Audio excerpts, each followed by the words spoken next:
Please, speak freely.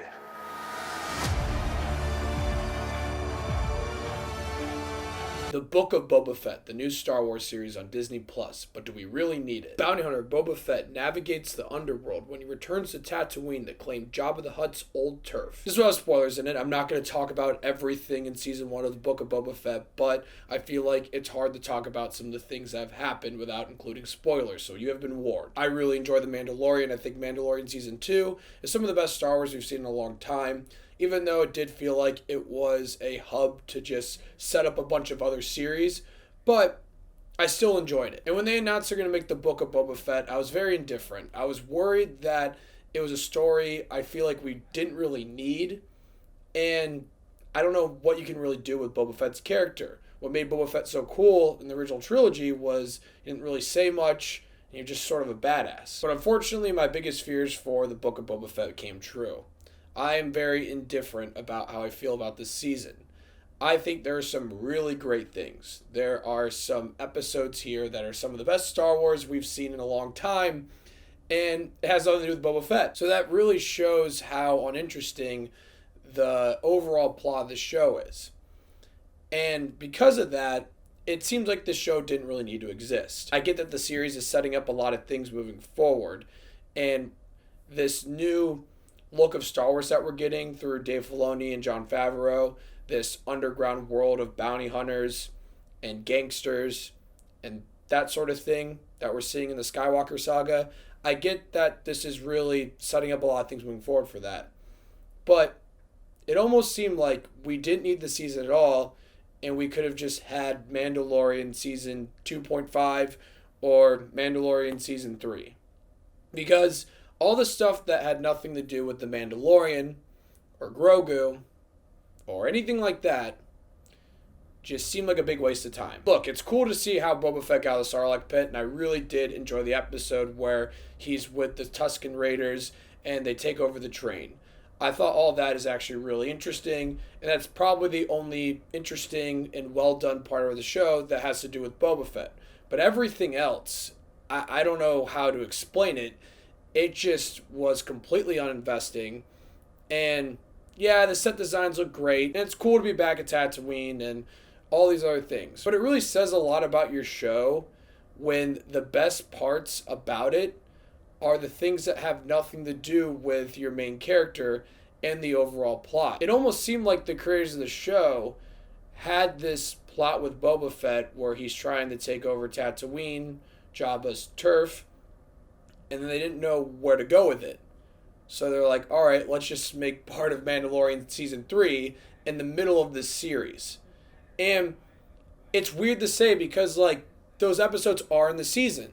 So I should be giving the season credit. I should be saying, yeah, these episodes are amazing. It's what elevates the season. But it's weird. I feel like I can't give them too much credit because those two episodes are just so out of place for the overall plot of Boba Fett that it seems unfair to give the season 1 of the Boba Fett credit for those episodes. And yes, I get it. The second episode of The Mandalorian does have some things that tie together the overall plot of this Boba Fett show, where we see Cad Bane, and he has to go get help from the Freetown folk.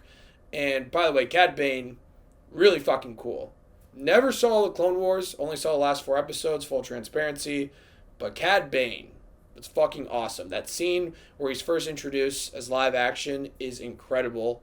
And it sucks that they killed him off pretty much right away. I thought for sure he was going to live and be brought back for other things moving forward with either The Mandalorian or Boba Fett or any of these million series that they're fucking making, but I guess not. And that was also disappointing. The finale just felt underwhelming as well. Everything outside those 2 episodes just felt really off.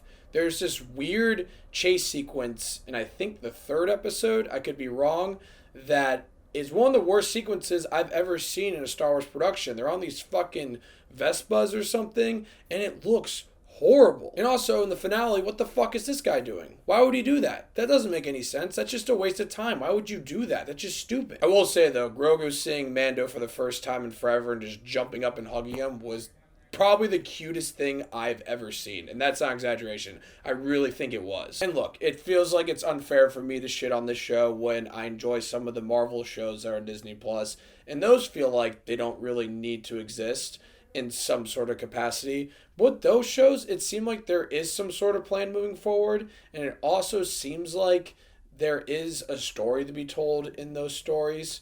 Here, it felt like you really didn't need the Boba Fett story. I feel like what we got in Mandalorian Season 2 with Boba Fett was just enough.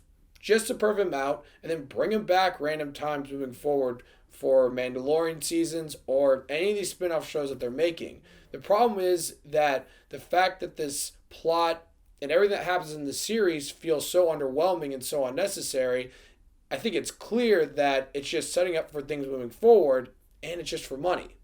But everything's for money, so I can't really shit on them for that. But I don't know. I didn't really have much expectations for this show, and it's weird to say this because those 2 episodes of The Mandalorian were absolutely fantastic. Seeing Luke train with Grogu, something I never thought I would see. Those were awesome. But at the same time, it's like one of my biggest issues with this show because it's frustrating to say that that's the best part of the show. It has nothing to do with Boba Fett and the overall plot for this show. So, it's weird. This is one of the weirdest reviews that I've ever had to do. Last thing I'll say is I don't think this is a terrible series by any means. I think it's watchable. I think it's totally fine. It just felt underwhelming in a way. It felt like there's a lot of things they could have just done differently for these overall series moving forward. And I'm excited to see what they do next with Mando and Grogu and some of the other characters that are in the show. But overall, as a Boba Fett story, it just felt like it didn't need to exist. And that was my biggest worry going into the Book of Boba Fett. I'm going to give Season 1 of the Book of Boba Fett 5 Davy Daves.